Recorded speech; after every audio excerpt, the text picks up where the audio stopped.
नमस्कार दोस्तों, study with Madan Verma channel में आप सभी का स्वागत है। हमारे द्वारा घटना चक्र की जो वीडियो श्रृंखला प्रारंभ की गई है, इस वीडियो श्रृंखला में आज ये 8वां लेक्चर है। इससे पहले कुछ 7 लेक्चर पढ़ाए जा चुके हैं। तो यदि आप लोगों ने उन 7 लेक्चरों को नहीं देखा है तो पहले उन 7 लेक्चरों को आप लोग जाकर देख लीजिए, क्योंकि ये वीडियो श्रृंखला एक क्रमवार पढ़ाई जा रही है, एक क्रम चैप्टर वाइज पढ़ाया जा रहा है। और यदि आप लोग लेक्चर 1 से देखना शुरू करेंगे तो आप लोगों को पढ़ने और समझने में सुविधा होगी।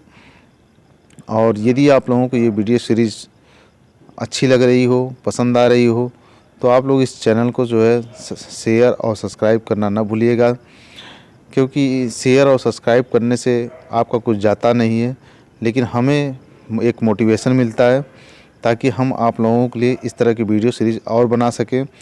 अन्य जो घटना चक्र के अन्य पूर्वावलोकन की सीरीज़ है, उस पर भी आप लोगों को वीडियो प्रदान कर सकें। तो चलिए दोस्तों, बिना समय गंवाए प्रारंभ करते हैं आज का ये वीडियो। तो आज का पहला प्रश्न है, भारत में संघवादिता व्यवहारिक नहीं है। ये कथन है। कारण है, भारत एक संघीय राज्य नहीं है। कारण क्या है कि भारत एक संघीय राज्य नहीं है। तो इसमें से सही क्या हो जाएगा? आंसर सी, यानी ए सही है परंतु आर गलत है। यानी आर क्या कर रहा है कि भारत एक संघीय राज्य नहीं है, जबकि आप लोगों ने पढ़ा था कि संविधान का अनुच्छेद 1 भाग 1 का अनुच्छेद 1 ही कहता है कि भारत राज्यों का संघ होगा, जबकि यहाँ कारण दिखाया गया है कि भारत एक संघीय राज्य नहीं है। ठीक, आइए इसकी व्याख्या देख लेते हैं। व्याख्या में क्या लिखा है कि भारत एक संघीय राज्य है। भारत एक संघीय राज्य है क्योंकि केंद्र एवं राज्यों में शक्तियों का स्पष्ट विभाजन है।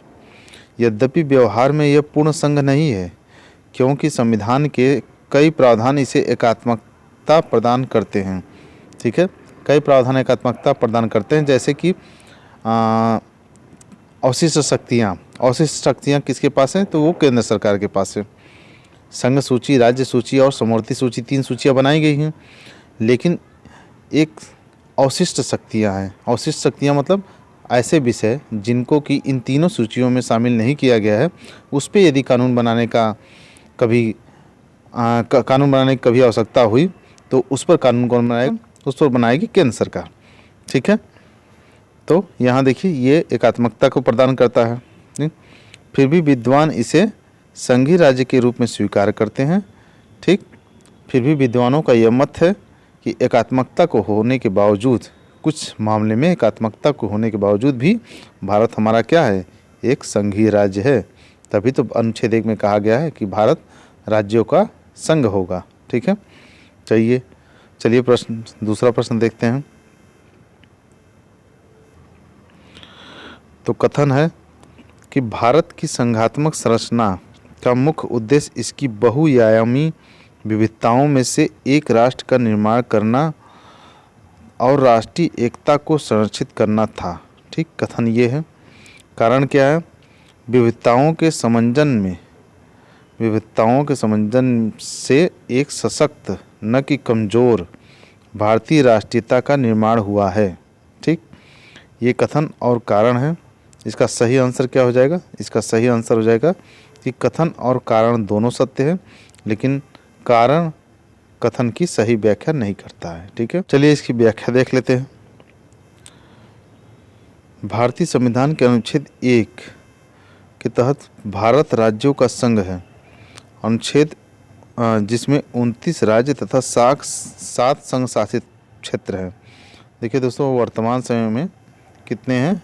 28 राज्य हैं और 8 केंद्र शासित प्रदेश हैं। ठीक है, जिस समय मैं वीडियो बना रहा हूँ इस समय की ये स्थिति है।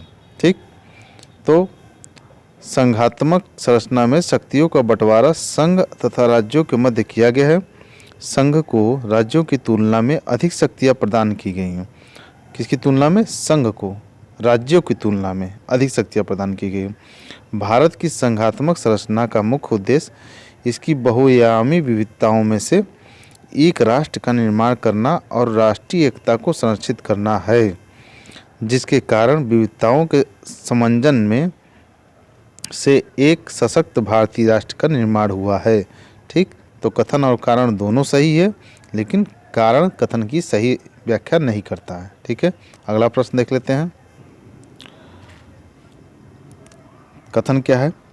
महिलाएं, दलित, निर्धन एवं अल्पसंख्यक समूह भारत में लोकतंत्र के सबसे बड़े दावेदार हैं। ये कथन है। कारण क्या है? भारत में लोकतंत्र अधिक आत्मसम्मान की कामना का वाहक बनकर उभरा है। ठीक है, ये कारण है। तो इसमें से सही क्या हो जाएगा?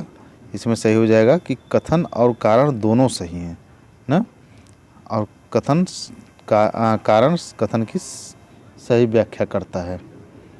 ठीक है, इसकी व्याख्या देख लेते हैं हम लोग।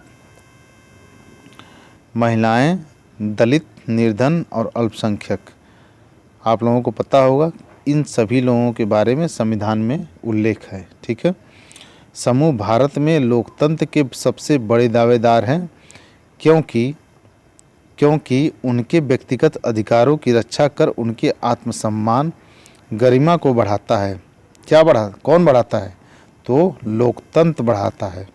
ठीक है, इस प्रकार कथन और कारण दोनों सही है। ठीक है, अगला प्रश्न देख लेते हैं। भारतीय संविधान के बृहद होने के कारण हैं। तो भारतीय संविधान के बृहद होने के क्या कारण हैं? इसका आंसर डी है। क्या? यह संघ तथा राज्य सरकारों का संविधान है। इसमें संघ का भी संविधान है और ये राज्य सरकारों का भी संविधान है, इसलिए ये हमारा भारतीय संविधान इतना बृहद है। ठीक है, इसकी व्याख्या देख लीजिए। भारतीय संविधान विश्व का सबसे बृहद संविधान है।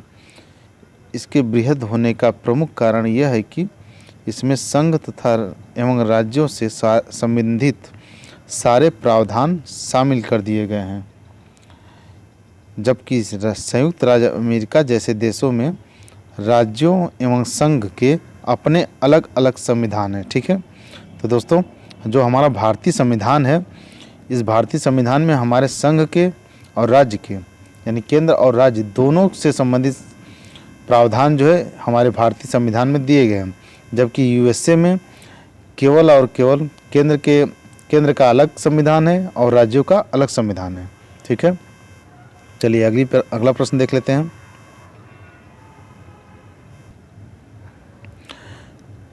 कथन है कि भारतीय संविधान अर्धसंघात्मक है। भारतीय संविधान अर्धसंघात्मक है। कारण क्या दिया हुआ है कि भारतीय संविधान न तो संघात्मक है और न ही एकात्मक है। ठीक, तो इसका सही आंसर क्या हो जाएगा? आंसर सही हो जाएगा ए। कथन और कारण दोनों सही है और आर ए की सही व्याख्या करता है। यानी भारतीय संविधान न तो संघात्मक है न ही एकात्मक है, यानी बीच का है। तो बीच का है तो मतलब अर्धसंघात्मक है। ठीक है, चलिए इसकी व्याख्या देख लेते हैं। भारत के संविधान का वर्णन विभिन्न प्रकार से किया गया है। इसे अर्धपरिसंघीय कहा गया है। अर्धपरिसंघी कहा गया है। इसे परिसंघी किंतु प्रबल एकात्मक अथवा केंद्र समर्थक भी कहा गया है। क्या है? प्रबल एकात्मक अथवा केंद्र समर्थक भी कहा गया है। इसे संरचना में परिसंघी किंतु भावना में एकात्मक, सामान्य स्थिति में परिसंघी किंतु आपात स्थिति में के दौरान पूर्णतया एकात्मक रूप में परिवर्तित किया जा सकने वाला कहा गया है। असल में हमारे संविधान को परिसंघी या एकात्मक के किसी कठोर ढांचे में कसना कठिन है। संभवतः इसलिए भारतीय संविधान का उल्लेख अर्धसंघात्मक के रूप में किया गया है। इस प्रकार कथन और कारण दोनों सही है। कारण कथन की सही व्याख्या करता है। ठीक है, मतलब इसे पूर्णतया संघात्मक कहना या पूर्णतया एकात्मक कहना गलत होगा, इसलिए इसे अर्धसंघात्मक कहना ज़्यादा बेहतर होगा ना। चलिए अगला प्रश्न देख लेते हैं। भारतीय संघवाद को सहकारी संघवाद किसने कहा है? तो किसने कहा है? इसका सही आंसर है जी ऑस्टिन ने कहा है। भारतीय संघवाद को सहकारी संघवाद किसने कहा? जी ऑस्टिन ने कहा है। इसकी व्याख्या देख लेते हैं। भारतीय संविधान की प्रकृति संघात्मक है या एकात्मक, इसके संबंध में विद्वानों में मतभेद है। कुछ विद्वान इसे संघात्मक संविधान की संज्ञा देते हैं, जबकि कुछ विद्वान इसे एकात्मक संविधान मानते हैं।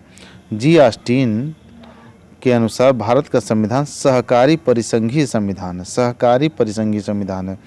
जबकि केसी व्हीयर, कौन है?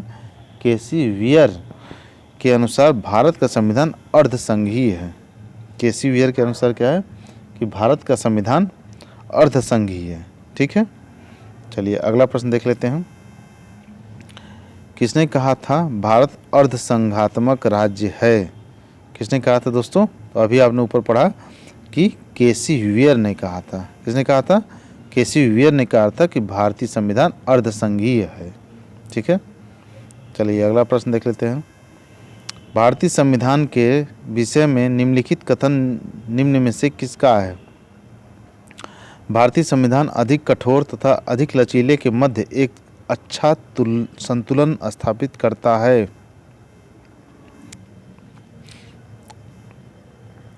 यह कथन किसका है दोस्तों? यह कथन है केसी व्हीयर का। किसका कथन है? केसी व्हीयर का। इनका क्या कथन है कि भारतीय संविधान अधिक कठोर तथा अधिक लचीले के मध्य एक अच्छा संतुलन स्थापित करता है। यह केसी व्हीयर का कथन है। ठीक है, चलिए अगला प्रश्न देख लेते हैं। निम्नांकित में से किस एक का कथन है कि संविधान को संघात्मकता के तंग ढांचे में नहीं ढाला गया है? ये किसका कथन है? तो ये कथन है डॉक्टर BR अम्बेडकर का। ठीक है, कि संविधान को संघात्मकता के तंग ढांचे में नहीं ढाला गया है। यह BR अम्बेडकर का कथन है। ठीक है, चलिए अगला प्रश्न देख लेते हैं। भारतीय राजनीतिक पद्धति के बारे में निम्न में से कौन सही नहीं है? तो इसमें से कौन सही नहीं है? इसमें सही नहीं राष्ट्रपतीय पद्धति की सरकार। तो भारत में धर्मनिरपेक्ष राज्य की बात की गई है, संसदीय पद्धति की बात की गई है, संघीय नीति की बात की गई है, लेकिन राष्ट्रपतीय पद्धति की बात, सरकार की बात नहीं कही गई है। राष्ट्रपति पद्धति की सरकार कहाँ है? तो ये अमेरिका में है, संयुक्त राज्य अमेरिका में है। इसकी व्याख्या देख लेते हैं। भारत में राष्ट्रपतीय पद्धति की नहीं बल्कि संसदीय पद्धति की सरकार है। ठीक, कौन सी पद्धति? राष्ट्रपति पद्धति नहीं बल्कि संसदीय पद्धति की सरकार है तथा यहाँ राष्ट्रपति शासन का औपचारिक प्रमुख मात्र है। क्या है? राष्ट्रपति शासन का औपचारिक प्रमुख मात्र है। भारतीय संविधान संसदीय लोकतंत्र की व्यवस्था करता है तथा इसमें धर्मनिरपेक्ष राज्य और संघीय प्रणाली को अपनाया गया है। यहाँ क्या किया गया है? धर्मनिरपेक्ष राज्य और संघीय प्रणाली को अपनाया गया है। ठीक है, चलिए अगला प्रश्न देख लेते हैं। गणतंत्रीय अवधारणा से संबंधित निम्नांकित में से कौन एक नहीं है? ठीक, यानी इन कथनों में से गणतंत्र की अवधारणा को कौन पूरा नहीं करता है? ठीक है, कौन सा कथन इसमें से सही नहीं है? तो इसमें सही नहीं क्या है? वो है सर्वोच्च शक्ति एक राजा के समान एक ही व्यक्ति में निहित है। यह गणतंत्र में शामिल नहीं हुआ है। ठीक है, गणतंत्र में क्या क्या शामिल होता है? तो गणतंत्र में शामिल है कि एक राज्य जिसमें जनता सर्वोच्च है, सर्वोच्च शक्ति निर्वाचित प्रधान में निहित होती है जो कि निर्वाचन जिसका होता है, और एक ऐसी सरकार जो जनता द्वारा निर्वाचित प्रतिनिधियों का ही की हो। ठीक है, यानी राजा का पुत्र राजा नहीं होगा, बस ये गणतंत्र में शामिल नहीं होता है। ठीक है, चलिए अगला प्रश्न देख लेते हैं। अगला प्रश्न क्या है कि संवैधानिक सरकार वह है जो राज्य की सत्ता के हित में व्यक्ति की स्वतंत्रता पर प्रभावकारी प्रतिबंध लगाती है। ठीक, यानी वो संवैधानिक सरकार की बात कर रहा है। ठीक है, दूसरा कह रहा है कि जो व्यक्ति की स्वतंत्रता के हित में राज्य की सत्ता पर प्रभावकारी प्रतिबंध लगाती है। तो कह रहा है कि इनमें से कौन सा कथन सही है? तो आपके हिसाब से कौन सा कथन सही होना चाहिए? राज्य के हित में व्यक्ति की स्वतंत्रता को प्रभावकारी करे कि व्यक्ति की स्वतंत्रता के हित में राज्य की सत्ता प्रभावकारी करे? तो इसमें से कथन कौन सा सही हो जाएगा? कथन सही हो जाएगा 2। ठीक, जो व्यक्ति की स्वतंत्रता के हित में राज्य की सत्ता पर प्रभावकारी प्रतिबंध लगाती हो, ऐसी सरकार को हम संवैधानिक सरकार कहते हैं। ठीक है, चलिए इसकी व्याख्या देख लेते हैं। संवैधानिक सरकार में सरकार की शक्ति का स्रोत संविधान होता है। ठीक है, संवैधानिक सरकार व्यक्ति की स्वतंत्रता के हित में राज्य की सत्ता पर प्रभावकारी प्रतिबंध लगाती है। वस्तुतः राज्य की निरंकुश सत्ता की व्यक्तिगत स्वतंत्रता के हित में सुरक्षित रखने के उद्देश्य से ही ब्रिटेन और अमेरिका में संविधानवाद का उदय हुआ।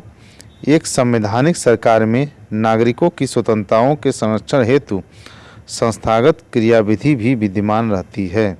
ठीक है, मतलब नागरिकों की स्वतंत्रता, व्यक्ति की स्वतंत्रता यह संवैधानिक सरकार में महत्वपूर्ण होती है। ठीक है, अपेक्षाकृत राज्य की सत्ता आपके। ठीक है, चलिए अगला प्रश्न देख लेते हैं। चलिए अगला चैप्टर शुरू होता है, राष्ट्रीय प्रतीक। ठीक है, राष्ट्रीय प्रतीक अगला चैप्टर है और इसमें अगला पहला प्रश्न क्या है, निम्नलिखित में से कौन सा राज्य का सबसे महत्वपूर्ण तत्व है। तो इसमें सबसे महत्वपूर्ण तत्व राज्य का क्या है, संप्रभुता। संप्रभुता राज्य का सबसे महत्वपूर्ण तत्व होता है। ठीक है, इसकी व्याख्या देख लीजिए। राज्य के 4 आवश्यक तत्व होते हैं। पहला है जनसंख्या, दूसरा है भूभाग, तीसरा है सरकार और चौथा है संप्रभुता। ठीक है, ये आप याद कर लीजिए कि राज्य के 4 आवश्यक तत्व होते हैं, यानी किसी भी क्षेत्र को हम राज्य कब कहेंगे, तो उसे राज्य कब कहेंगे, जब उसमें ये 4 तत्व पाए जाएंगे।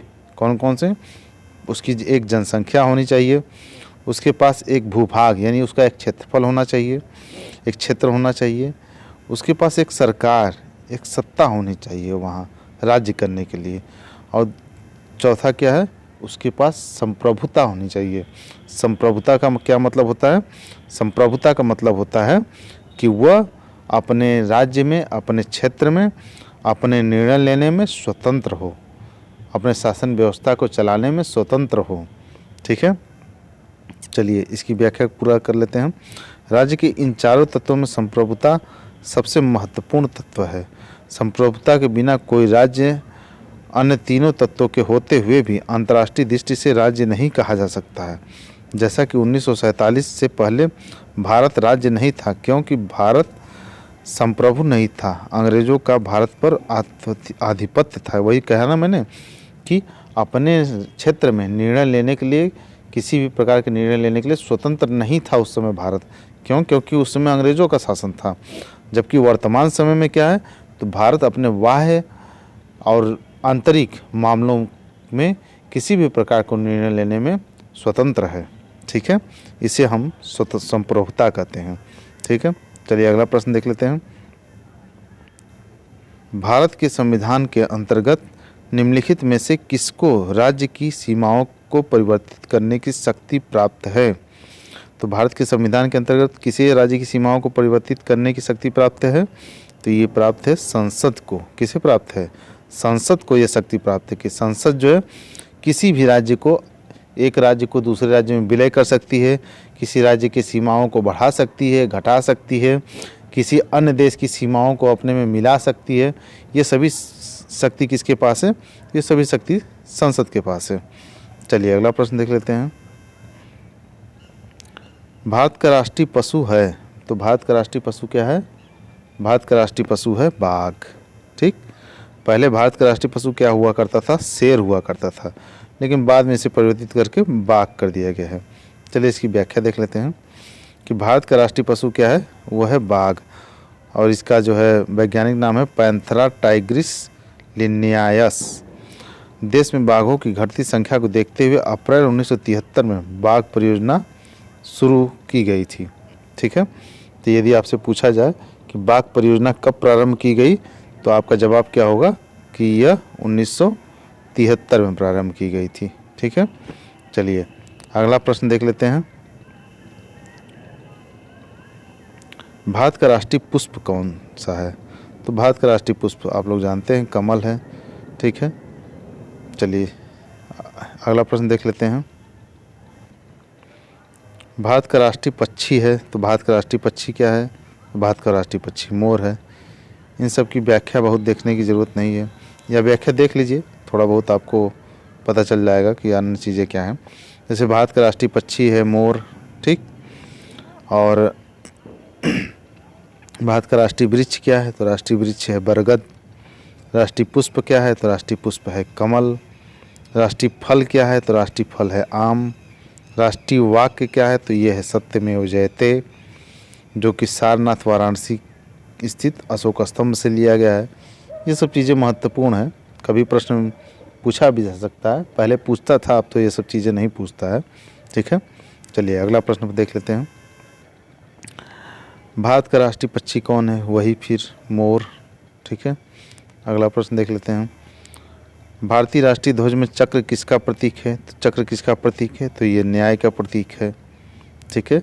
जो भारतीय राष्ट्रीय ध्वज में चक्र है वो किसका प्रतीक है, तो वो चक्र किसका प्रतीक है, न्याय का प्रतीक है।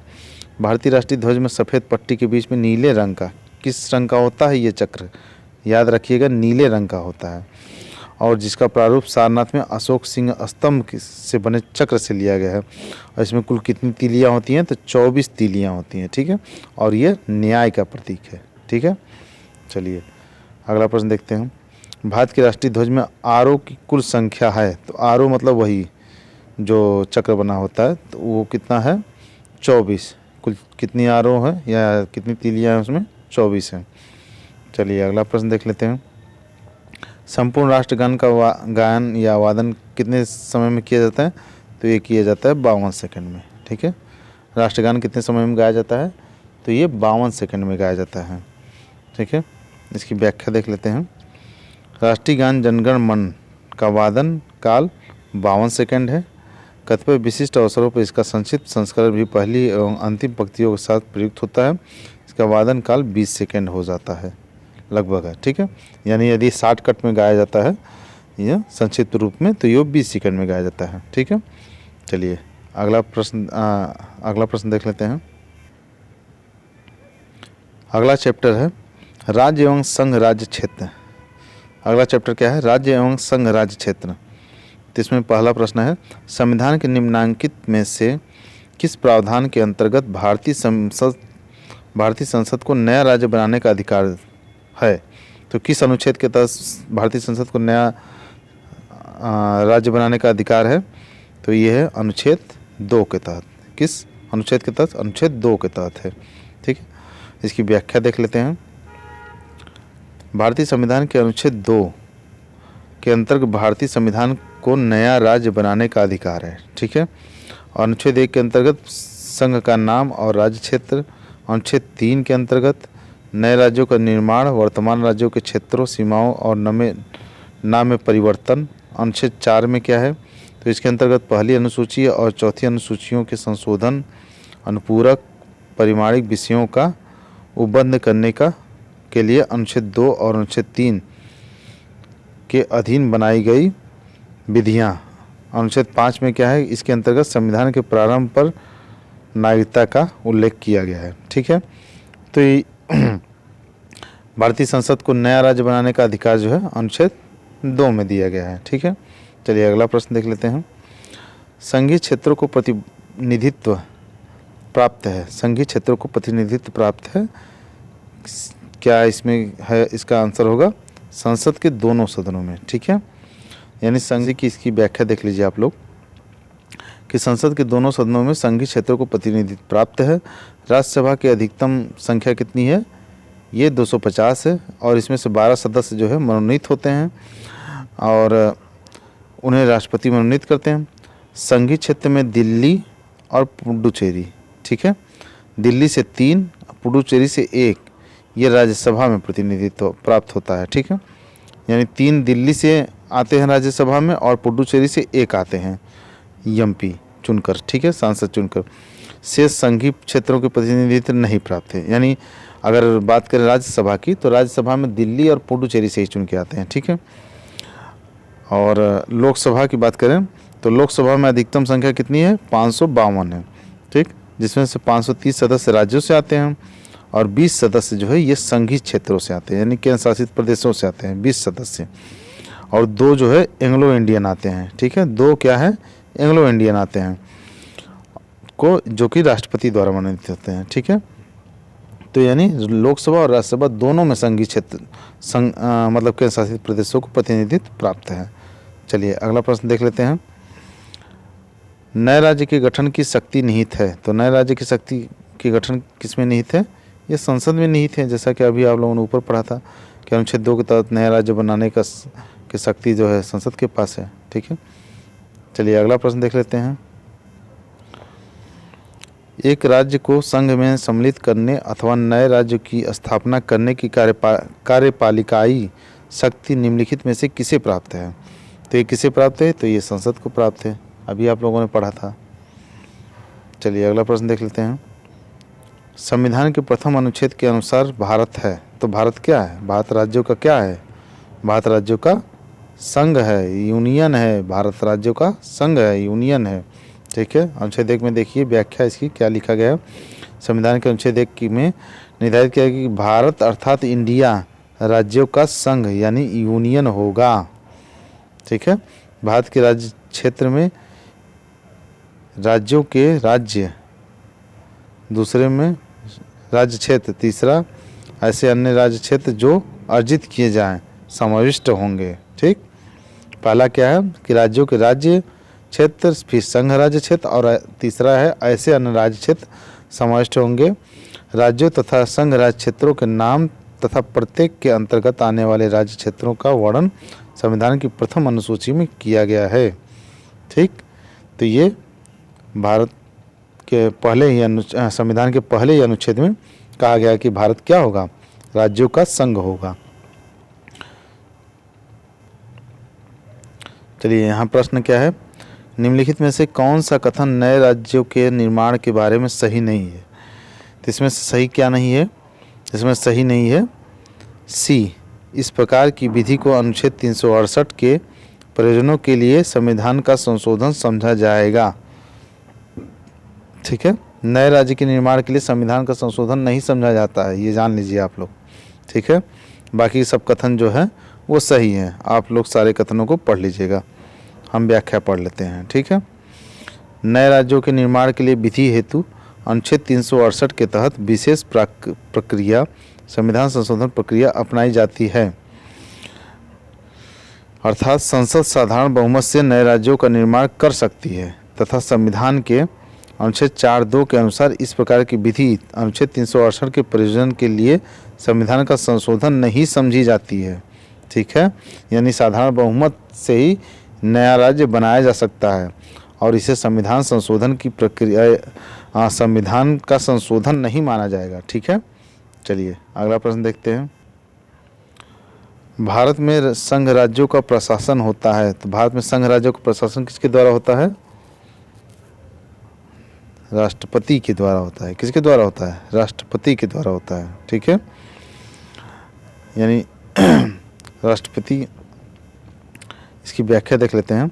संविधान के अनुच्छेद 239(1) के अनुसार संसद द्वारा बनाई गई विधि द्वारा अन्यथा उबंधित के सिवाय प्रत्येक संघ राज्य क्षेत्र का प्रशासन राष्ट्रपति द्वारा किया जाता है। ठीक है, और इसमें से भी 2 संघ राज्य क्षेत्र ऐसे हैं, चंडीगढ़ और दिल्ली और पांडिचेरी, जहाँ पे मुख्यमंत्री का चुनाव होता है। ठीक है, और इन दोनों जगहों पे जो है मुख्यमंत्री चुनाव होता है, फिर भी उपराज्यपाल वहाँ पे होते हैं, वहाँ पे उपराज्यपाल होते हैं और वो उपराज्यपाल राष्ट्रपति के अधीन कार्य करते हैं। ठीक है, और अन्य जो संघ शासित प्रदेश हैं वहाँ पे भी उपराज्यपाल है और वो उपराज्यपाल ही वहाँ की शासन व्यवस्था को देखते हैं राष्ट्रपति के अधीन। ठीक है, अगला प्रश्न देखते हैं। भारत संघ नहीं है कथन है, कारण क्या है? किसी भी राज्य का क्षेत्र, सीमा, नाम उसकी सहमति के बिना भी परिवर्तित करने की शक्ति संघीय संसद को प्राप्त है। इसमें कथन और कारण दोनों सही है या गलत है? तो यहाँ पे पहला कथन क्या कह रहा है कि भारत संघ नहीं है, तो ये गलत हो गया तुरंत यहीं पर, क्योंकि पहले ही अनुच्छेद में लिखा गया है कि भारत राज्यों का संघ होगा। ठीक, अब कारण में देख लीजिए, तो कारण में क्या है कि किसी भी राज्य का क्षेत्र सीमा नाम उसकी सहमति के बिना भी परिवर्तित करने की शक्ति संघीय संसद को प्राप्त है। देखिए, शक्ति, हाँ, राज्य की सहमति लेना आवश्यक है, ठीक है, लेकिन अनिवार्य नहीं है, ठीक। इसलिए इसका आंसर क्या सही हो जाएगा? इसका आंसर सही हो जाएगा डी। ए गलत है किंतु आर सही है। इसकी व्याख्या देख लीजिए। अनुच्छेद 1 के अनुसार भारत राज्यों का संघ है, ठीक, लेकिन किसी राज्य के क्षेत्र सीमा नाम में परिवर्तन हेतु राज्यों की सहमति अनुच्छेद 3 के अनुसार आवश्यक है किंतु बाध्यकारी नहीं है। आवश्यक तो है कि राज्य की सहमति ले लिया जाए, लेकिन वहाँ बाध्यकारी नहीं है। संसद बिना राज्यों की सहमति के भी ऐसा कर सकती है। इसलिए कथन क्या है, अरे कारण क्या है, सही है, ठीक है। अगला प्रश्न देख लीजिए कि निम्नलिखित में से कौन एक नए राज्यों के निर्माण के लिए संवैधानिक उपबंध नहीं है, ठीक है। तो इसमें क्या है कि किसी राज्य का क्षेत्र बढ़ाकर, किसी राज्य का क्षेत्र घटाकर, किसी राज्य का नाम परिवर्तित कर, ये सभी चीज़ें तो सही है अपना, लेकिन ये क्या लिखा है कि एक राज्य संघ राज्य क्षेत्र शामिल कर सकेगा, यानी कोई राज्य है वो अपने द्वारा कानून बनाकर किसी संघ राज्य क्षेत्र को अपने में शामिल नहीं कर सकता। यह कथन क्या है, गलत है ना। कोई राज्य अपने द्वारा कानून बनाकर किसी संघ राज्य क्षेत्र को शामिल नहीं कर सकता है। इसकी व्याख्या देख लीजिए। भारतीय संविधान के अनुच्छेद 3 के अनुसार किसी राज्य की सीमाएं बदलने, नए राज्य का निर्माण करने, उनके नाम में परिवर्तन करने का अधिकार केवल और केवल संसद को ही है। राज्यों को यह अधिकार नहीं दिया गया है, ठीक है। चलिए अगला प्रश्न देखते हैं। निम्न कथनों पर विचार कीजिए, ठीक है। तो पहला कथन क्या है कि संविधान में यूनियन ऑफ स्टेट शब्द प्रयुक्त हुआ है क्योंकि भारतीय राज्यों को अलग होने का अधिकार नहीं है, ठीक। यूनियन ऑफ स्टेट का प्रयोग हुआ है, सही, जैसा कि आप लोग जानते हैं कि भारत राज्यों का संघ है, ठीक। दूसरा है, एसके धर आयोग ने राज्यों के पुनर्गठन हेतु भाषा के आधार की अपेक्षा प्रशासनिक सुविधा को वरीयता दी थी। तो एसके धर आयोग द्वारा यह राज्य भाषा के आधार के अपेक्षा प्रशासनिक सुविधा को वरीयता दी थी। यह भी कथन सही है और ये भी कथन सही है। अगला है, पंडित नेहरू, सरदार पटेल और पट्टाभी सीतारमैया की अध्यक्षता में कांग्रेस कमेटी राज्यों के पुनर्गठन में भाषाई आधार के पक्ष में नहीं थी। ये भी कथन क्या है, सही है। तो इसलिए ये तीनों कथन क्या हो गए, सत्य हो गए, ठीक है। इसमें से सभी तीनों सही है। चलिए इसकी व्याख्या देख लीजिए कि डॉक्टर अंबेडकर के शब्दों में संविधान में प्रयुक्त यूनियन ऑफ स्टेट शब्द का अर्थ है कि संघ राज्य समझौता का परिणाम नहीं होने के कारण किसी भी राज्यों को संघ से विलग होने का अधिकार नहीं है, ठीक है। कोई भी राज्य जो है संघ से अलग नहीं हो सकता। इसके धर आयोग ने 1948 में भाषाई आधार पर राज्यों के पुनर्गठन का विरोध करते हुए इस संदर्भ में प्रशासनिक सुविधा को वरीयता दी थी। 1948 में गठित पंडित नेहरू, सरदार पटेल, पट्टाभी सीतारमैया कमेटी ने अप्रैल 1949 में, ये कमेटी कब गठित हुई थी, 1949 में, और इसके धर की कमेटी कब थी, 1948 में। तो इन्होंने भाषाई आधार के आधार पर क्या भाषाई का आधार को विरोध किया था और इन लोगों ने भी प्रस्तुत अपनी संस्तुति में भाषाई आधार पर राज्यों के पुनर्गठन का पक्ष नहीं लिया था, ठीक। यानी दोनों आयोग द्वारा भाषाई आधार को सही नहीं माना था, उसको विरोध किया था, ठीक है। अगला प्रश्न देख लेते हैं। भारतीय संघ के अंतर्गत किसी राज्य को मिलाने का अधिकार किसे है? तो किसे है भैया? तो ये है संसद को है, ठीक है। आप लोग पढ़ चुके हैं आगे। चलिए अगला प्रश्न देखते हैं। यदि भारतीय संघ में एक नए राज्य का सृजन किया जाना है तो संविधान की किस अनुसूची का संशोधन करना पड़ेगा? तो जैसा कि आप लोग जानते हैं कि पहली अनुसूची का संशोधन करना पड़ेगा क्योंकि सभी राज्यों के नाम जो है किसमें है शामिल हैं, तो वो प्रथम अनुसूची में शामिल हैं। चलिए अगला प्रश्न देख लेते हैं। तो आज के ये वीडियो यहीं समाप्त होता है दोस्तों। अगर ये वीडियो सीरीज़ आपको पसंद आ रही हो तो कृपया चैनल को सब्सक्राइब कर दिया करिए, क्योंकि आपके इस सब्सक्राइब करने और लाइक करने से हमें एक मोटिवेशन मिलता है, जिसके माध्यम से यह ऊर्जा प्रदान होती है कि हम इस तरह की और वीडियो बनाएं। और इसके अलावा भी मैं अन्य सीरीज़ लेकर आऊँगा। जो है हम एक MCQ की भी सीरीज़ प्रारंभ करने वाले हैं, मल्टीपल चॉइस क्वेश्चन वाले, जिसमें कि केवल आपको क्वेश्चन आंसर मिलेंगे और उस क्वेश्चन आंसर में केवल आपको क्वेश्चन और आंसर रहेंगे, उसमें व्याख्या नहीं दी होगी, ताकि आप लोग जो है आप लोगों को जब परीक्षा का समय हो तो उसके माध्यम से आप लोग रिवीजन कर सकें।